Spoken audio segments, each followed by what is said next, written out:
Etsuro Kurosu is a young man going through serious depression. He doesn't work or study and his parents have cut him off, so his apartment doesn't have power, water, or internet, and it's full of trash as well. One evening, he can't take it anymore and decides to kill himself by putting a belt around his neck and hanging it on a shelf. His body's survival instincts kick in and begin struggling against the belt, which causes the shelf to come off the wall and fall on top of him. While Kurosu lays on the floor in pain, he suddenly notices a beam of light entering the room and makes a very important discovery: the falling shelf has left a hole in the wall. When Kurosu looks through it into the apartment next door, he's shocked to find his neighbor is a beautiful young woman, Ryo Miyachi. From then on, Kurosu spies on her every day. He notices Miyachi is a college student, but nobody visits her, so she mustn't have any friends. One afternoon, when she suddenly disappears out of sight, Kurosu leaves his apartment and goes to her door to try to listen to any sounds and even peek through the mail slot, only to step back when he notices a visitor can see what he's doing. This person, Haruko Kawasaki, has come to check on her brother, who lives on the floor under Kurosu's. After knocking a couple of times and getting no answer, she hangs the bag of food she's brought him on the doorknob and leaves, so Kurosu takes the chance to steal it and finally eat some real food after having been surviving on cheap snacks for a while. Once again, his creepy activities are interrupted, this time by Miyachi herself. They introduce themselves with only their surnames, then Miyachi invites him to eat with her at her apartment because food tastes better when you have company. They share a lovely dinner together and Kurosu returns to his place in a great mood thanks to Miyachi telling him they should do it again sometime. He starts going over often for meals while still spying on her, and one day, he makes up his mind and asks her why she wants to hang out with a NEET like him, to which she replies that them connecting so well is the only thing that matters to her. These words truly touch Kurosu, so when he returns to his apartment later, he covers the hole with a piece of paper. He's quick to take it back, however, when he hears her door open in the middle of the stormy night. Miyachi is wearing a transparent raincoat and has a box cutter in her hands, but most importantly, there is a man in the room with her. This man hugs Miyachi from behind and she immediately reacts by pulling a series of martial art-like moves that allow her to overpower the man and kills him, which makes her smile. A shocked Kurosu doesn't have much time to process what has happened, because the books on Miyachi's shelf fall and cover the peephole.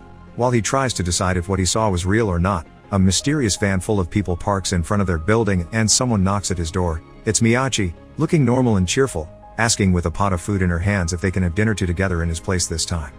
After moving some trash away and lighting up some candles, they share dinner and Miyachi tells him hanging out with him helps her figure out if she's normal or not. Later, after she goes back to her apartment, Kurosu uses a chopstick to push the book from the hole and sees the room as pristine, which makes him think the murder he saw was a hallucination after all. But at that moment, a mysterious voice tells Miyachi goodbye, so Kurosu rushes to his door to see who it is. Reina and Meiji, a serious-looking woman, is walking away from their apartments, only stopping to tell Kurosu she can see him, even calling him by his name. The following morning, Kurosu bumps into Miyachi, who tells him they can eat at his place again today. This inspires Kurosu to finally clean his apartment while trying to convince himself that what he saw wasn't real, yet he can't stop thinking about it. Later in the evening, while waiting for her to come over, he hears a noise next door and spies through the peephole to see it's happening again. Miyachi is killing a guy with a bee tattoo on his arm, smiling when she's done.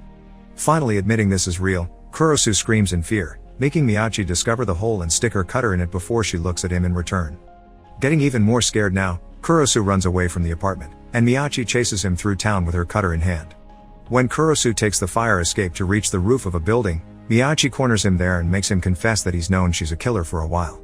She finds this very interesting because even if he knew, he still kept eating together with her. Kurosu admits he's tried to kill himself in the past, but then he discovered the peephole and fell in love with her, which is much better than dying. He falls to his knees, ready for Miyachi to kill him, and she does grab him and puts her cutter on his neck, but she doesn't kill him yet. Once again, she considers his reaction very interesting. When she asks him how he feels right now, he says he wants to date her, which Miyachi accepts before licking the blood off a bruise on his lip he got while running away. Kurosu sees this as encouragement to kiss her, but when he tries, Miyachi tells him they can't kiss yet or she'll have to kill him. She does, however, ask him to keep spying on her. The next day, Kurosu sees Haruko has finally gotten to see her brother, Kawasaki, who is currently playing with a cat. Afterward, he has lunch at his place with Miyachi, who is amazed at how much he can see through the hole. After admitting that he likes everything about her, he promises to get a job to be a better boyfriend for her. Kurosu ends up working at a convenience store, and every time he has to use a cutter to open one of the boxes, he can't help thinking of Miyachi's murders. This doesn't stop him from still dating her though. Miyachi asks him out on a date the next day, which turns out to be an excuse to make Kurosu carry her microwave to the university because the one at her lab broke down. At first, he doesn't feel comfortable being surrounded by successful people, but soon his mood improves when Miyachi introduces him as her boyfriend in front of her admirers. While having lunch together, Kurosu tells her he may retake the entrance exam next year to become a suitable man for her because he can't imagine a future without her. Miyachi, however, is amused at the idea that he needs to be suitable for a murderer who isn't planning to stop killing anytime soon. After class, Miyachi asks Kurosu to go on a walk with her, only to shock him when she suddenly puts on her transparent raincoat before grabbing a woman in the middle of the street and killing her. From then on, Miyachi starts going out on dates with Kurosu and killing people in the middle of them, which is some sort of twisted sign of affection. Kurosu wonders if she kills randomly, but she confesses she has some personal rules, which includes a list of local criminals. This makes Kurosu wonder if he could consider her an ally of justice, but that still doesn't sound right. The most shocking thing regarding this whole deal is that not a single one of her murders has appeared on the news. One afternoon, after chatting with his neighbor Kawasaki about how cute cats are, Kurosu meets with Miyachi at the park and shares some Papiko with her. Papiko is an ice block made of chocolate and coffee that comes in pairs precisely to be shared, so Miyachi is touched by the gesture. Kurosu has bought something specifically to share with her. Kurosu's life starts to improve thanks to his new job. His apartment finally has power again and he can buy a new phone. One day, while working the cash register at the store, Haruko comes over to buy some snacks, and Kurosu gives them to her for free because he's feeling guilty over the food bag he stole the other day. In the evening, when he gets home, he finds a message on the peephole telling him to wait in his apartment at 10 p.m. When the time comes, Kurosu looks through the peephole again and discovers Miyachi has kidnapped Kawasaki. He tries to ask her not to kill him, but Miyachi just tells him to keep quiet not to be caught and proceeds to kill their neighbor. Right after she's done, Reina and her team arrive in their black van and clean the entire crime scene, which explains why nobody has found out about all the murders yet. Kurosu goes to Miyachi's apartment and demands some answers. Reina explains that Miyachi is a great killer because she does it quickly with a clean cut, and there are many people out there in need of fresh bodies. This still doesn't explain why Miyachi would kill Kawasaki of all people, so Reina takes him to his apartment and shows him the truth. All this time, Kawasaki has been torturing the stray cats he befriended. Reina doesn't understand why he looks so shocked since she believes this is also his future because Miyachi doesn't know how else to interact with people. The following morning, Miyachi knocks on his door, but he ignores her, so she enters his apartment by jumping from her balcony to his. Kurosu tells her he isn't feeling well and stays in bed, so she gets in there with him to warm him up. When he explains murder is wrong and there should be certain lawfulness, Miyachi wonders who gets to choose who dies and who lives and points out a country's laws change all the time, so real lawfulness doesn't exist.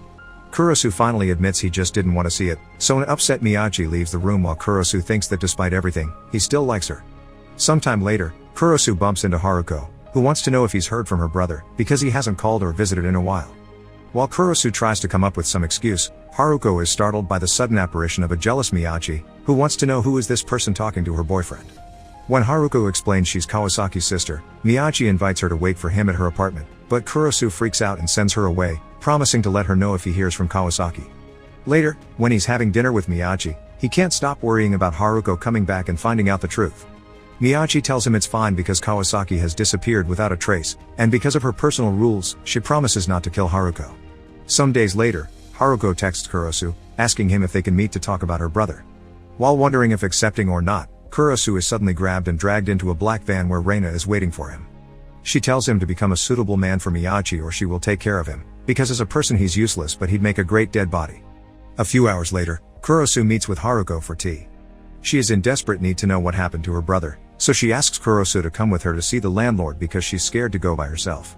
Kurosu doesn't want to accept, but he doesn't want to arouse suspicion, so together they ask the landlord to open Kawasaki's apartment. It turns out Kurosu doesn't have anything to worry about because Reina's team has cleaned it all and got rid of all the tools he used with the cats, leaving a perfectly normal room behind and even the copy of an online airplane ticket reservation to make it look like he is away on a trip. Now that she can stop worrying about her brother, Haruko goes for a walk with Kurosu and thanks him for his help. When he tells her she can call him anytime she needs something though, she says she won't because it would piss Miyachi off. Kurosu admits that while they are dating, he doesn't know Miyachi that well, and she can be kinda twisted. He thinks he's way over his head. On his way back home, he sees a guy with the same bee tattoo the other victim had putting an arm around Miyachi, yet she doesn't push him away. When they meet for dinner, he tells her he's seen her with that dude and demands an explanation, but Miyachi accuses him of doing the same with Haruko. Kurosu denies this and tells her he only hung out with Haruko to protect Miyachi, then proceeds to hug her, only to get threatened again when he tries to kiss her. Later that night, Haruko goes to the bar the bee gang uses as their headquarters and informs them she is turning down their offer of working for them as their personal killer. They don't take this news very well, and the leader reminds her they know she was the one that killed one of their gang members and threatens to kill Kurosu if she doesn't change her mind. The next day, Miyachi waits for Kurosu to finish working and walks him home, since she's worried about his safety. When they arrive at their building, They find Haruko waiting for them and they invite her in for tea. It turns out she's received a postcard Kawasaki has sent from Thailand, another trick from Reina. Suddenly, she passes out and Miyachi shows up wearing her transparent raincoat. It was her that put something in Haruko's tea to make her sleep. She intends to kill Haruko, but Kurosu stops her, telling her this is getting out of control. Miyachi reminds him that she makes her own rules and that she could kill him instead, but Kurosu tells her she wouldn't be able to. Miyachi disagrees but still leaves. A few hours later, when Haruko wakes up, she confesses she likes Kurosu and wonders if she isn't good enough for him, but the moment they share is suddenly interrupted by Reina and her team. They came to the apartment thinking they would have to pick up a dead Haruko, who is now leaving in a hurry. This is the first time Miyachi doesn't kill someone Reina is after, so she asks Kurosu not to confuse her because she will never connect with him anyway. Some days later, Miyachi meets with Reina and apologizes for wasting her time with Haruko. She also shares a Papiko with her. Reina tells her that who lives and who dies is up to Miyachi, but if she starts to waver, the corpses become unclean and she won't be able to collect them anymore. Meanwhile, Kurosu is meeting with Haruko again at a cafe, where she tells him her feeling for him are real. Kurosu can't accept this and explains to her he's only been trying to help her with her brother, nothing else. Haruko, however, expresses her confusion, since she remembers how Kurosu said Miyachi doesn't suit him at all. She thinks Miyachi is just dragging him around and won't change for him, so before leaving, Haruko tells him she'll wait for him at this cafe tomorrow as well, so he should think about possibly giving her a chance until then. On his way home, a black van stops next to him and Kurosu thinks it is Reina, but it's actually the B gang. They kidnap him and take him to their bar, where they ask him to convince Miyachi to kill for them. Kurosu refuses, so they threaten him with going to the police before cutting his cheek and letting him go. When he arrives at his place, Miyachi sees the injury and tries to go after the gang, but Kurosu stops her, explaining to her he'd rather die by their hands than see her kill again. Miyachi reminds him that she's a murderer and that will never change because she doesn't feel like herself if she doesn't kill, but Kurosu points out she didn't kill Haruko, so she could change if she wanted to. He tells her how much he likes her, but Miyachi doesn't think he understands her and can't accept her for who she is. She doesn't see a happy future for them, so she leaves in tears after asking him to cover the peephole. A few hours later, Kurosu is working at the convenience store when he's approached by Reina, who is purchasing some Papiko. She tells him Miyachi has asked her for a big cleanup soon, but Kurosu still can't accept all the killing. Reina, however, points out they have quite a strong connection nobody can break. Later at night, Kurosu hears some noises coming from Miyachi's apartment, so he decides to check on her through the peephole. He sees her killing one more person, but this time, instead of smiling when she's done, she's crying. This makes him think she didn't kill someone she wanted to kill but a person the B gang asked for. At that moment, he has a big realization, so as he runs out of the apartment, he calls Haruko and tells her he won't be able to make it. Miyachi may not change and may not need him, but he now knows he needs her. Kurosu makes it to the B gang's bar and asks them to make Miyachi stop killing, but they ignore him, so he tries to attack them with a cutter of his own. Obviously, he isn't an opponent for a whole group of gangsters, so they easily dodge his attacks before throwing him on the floor to beat him up. The leader even comes closer and grabs his hand with the cutter, intending to cut his neck the same way Miyachi does, but suddenly the power goes off and a kind of sleeping gas is released around them. As all the gangsters fall to the floor, Kurosu sees Miyachi arrive wearing her transparent raincoat.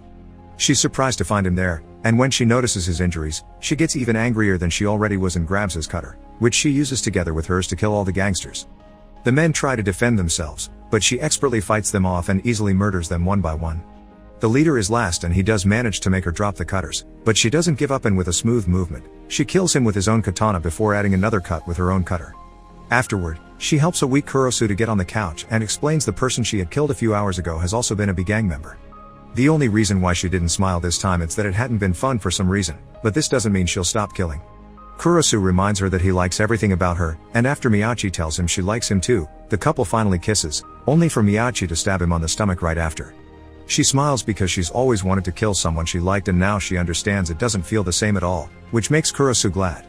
As he falls to the floor, he hears Miyachi tell him she loves him, and he returns the words before passing out. Many days later, Reina finds Miyachi with a suitcase and Kurosu following her while on crutches. She asks if his room should be cleaned by her team and they agree, so Reina leaves to work on that before telling Kurosu that just because they're going to live together it doesn't mean he should stop spying on her. As they walk away, Miyachi tells him she won't kill anymore but one day she kill him, which Kurosu gladly accepts because his artery belongs to her. Suddenly, Miyachi realizes they never learned each other's first names, so they introduce each other properly as they shake hands. Make sure to subscribe and turn on notifications so you can watch more videos like this. Thanks for watching.